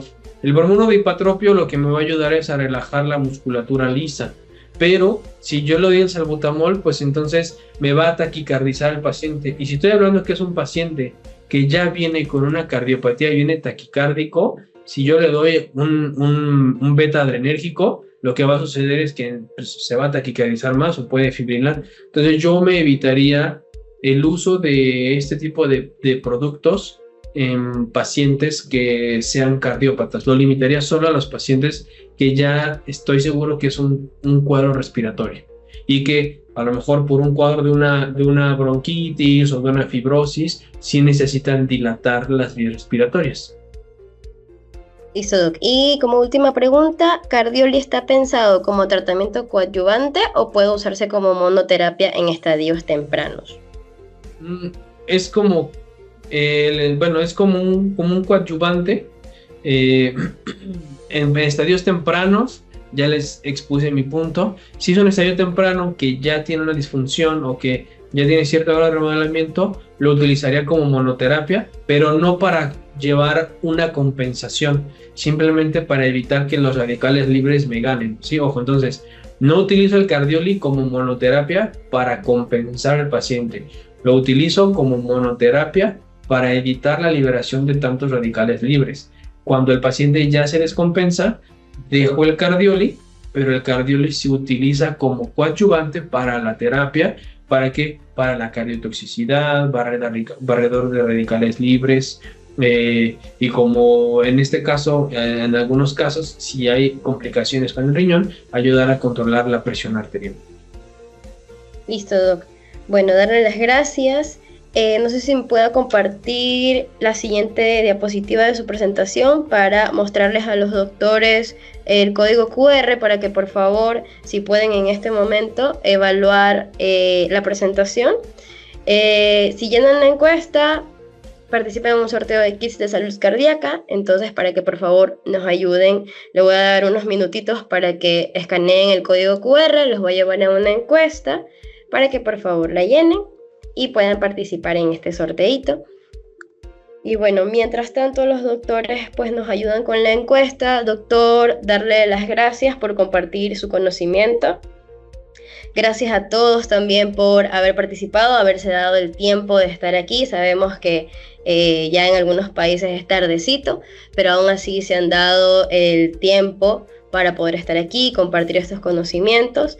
Nuevamente muchas gracias, doctor.